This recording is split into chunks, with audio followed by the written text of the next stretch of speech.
Hello and greetings from the Russia! Now today we would like to share video with you to show you what Russian car tuning scene all about.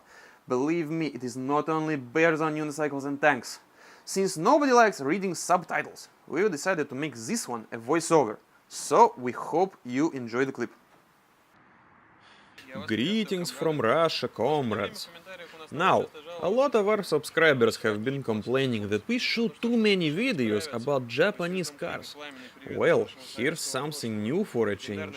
This car is a symbol of Soviet Russia, just like the bear, the vodka and the balalaika. It is called GAZ-24, also known as Volga.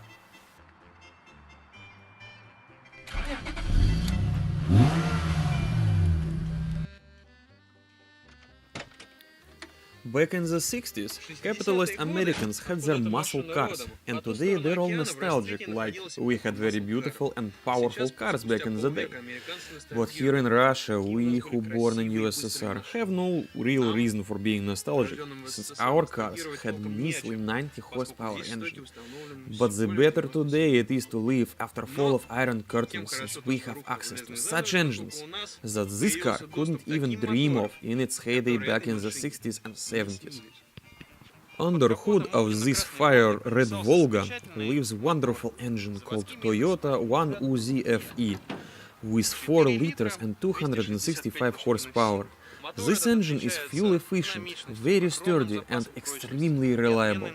In any case, owner of this car didn't push the engine's limits, leaving it stock, but believe me, power here is more than adequate.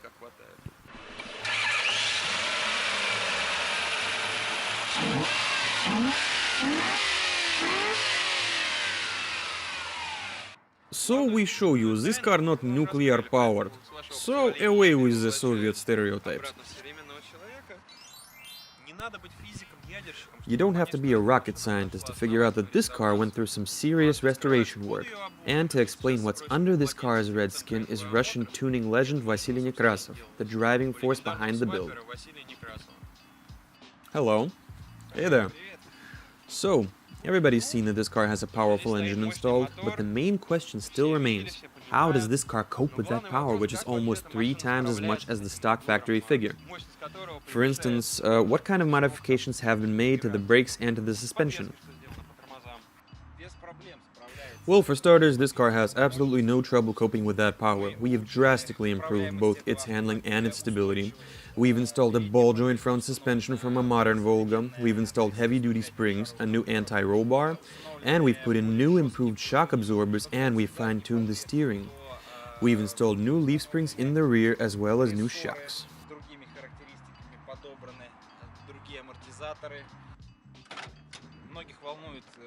So, a lot of people ask what we've done to the brakes, so let me show you. The main detail here is a Toyota master cylinder with a brake booster also made by Toyota, which is a huge improvement over stock, especially in terms of feel. The brake pedal used to be very soft and uninformative with the old unit. Here, it's much sharper. Now, moving on to the brakes themselves, the front rotors are larger than stock.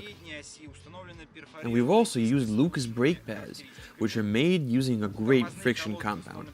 I mean, this car weighs in at 1.5 metric tons, plus it goes pretty fast, so the brakes have to work right. Moving on to the rear end, we've put in a Volvo 940 rear axle together with Volvo disc brakes.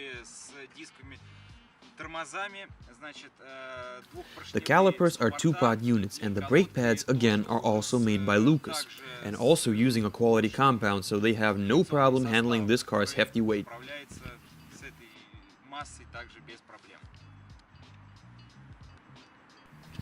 Yeah man, the look of that engine under the hood of this car is just so tantalizing. Can I drive?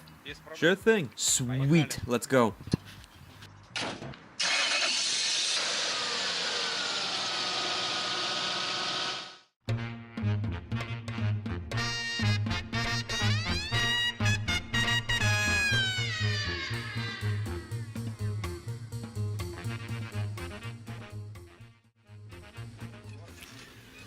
Just wouldn't want to drive into that ditch. Dude, take it easy, you're doing okay. Alright, this way, make a left. Okay. We're gonna come on, man. Are we gonna make it? Of course we're gonna make it. This thing treads like an SUV. Yeah, I'm just taking a few precautions. I mean, in my car, if you make a mistake on this sort of terrain, you could end up with a crack in your oil pan. So which way are we going, right or left? I don't know, I'd probably go to the right. Alright, right to Kashirskaya Highway. Yeah, and away from the cops. Alright, so as far as I can see, there's like a Soviet retro thing going on in here.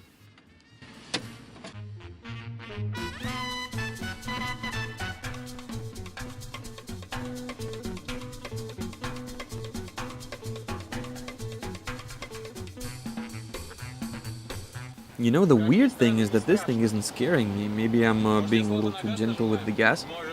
Or maybe you could try putting your foot down.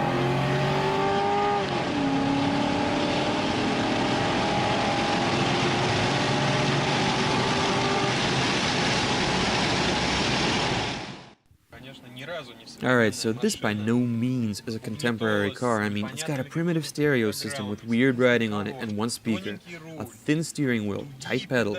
It doesn't have cup holders, LED gauge lighting, no heated seats, none of the creature comforts that we're used to in modern cars. There is, however, one thing that this car does have that modern cars lack. I mean, it's got spirit. It's charming.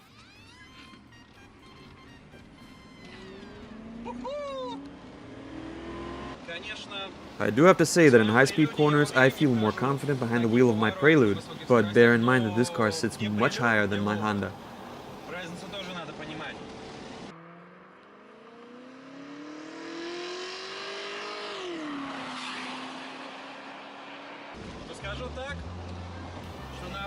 I should probably put it this way. Factory spec Volgas are twice as scary to drive at only half the speeds that we were going in this thing. The only thing that bugs me is the wind noise. I mean, you can't hear the engine, or the transmission, or the axle, or the exhaust. This car is running quietly, so the wind noise is a major bummer for me.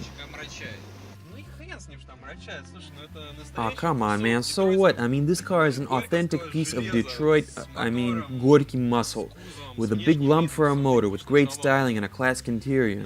I mean, I'd be happy to drive a car like this every day, even without any comfort, but in style. I mean, this car has soul. It lifts your mood every time you drive it, and that's a rare virtue. That's something I'm not gonna argue with.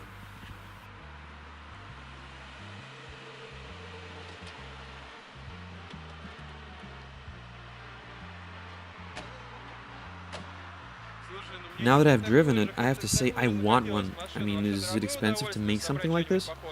Not necessarily. About the same price as a modern Econo box, but if you buy one of those, you wouldn't find a lot of pleasure in driving it. Unlike this car, it's just fantastic, and I think that you'd agree with me. Thanks for showing me around, and take care of yourself. You're welcome.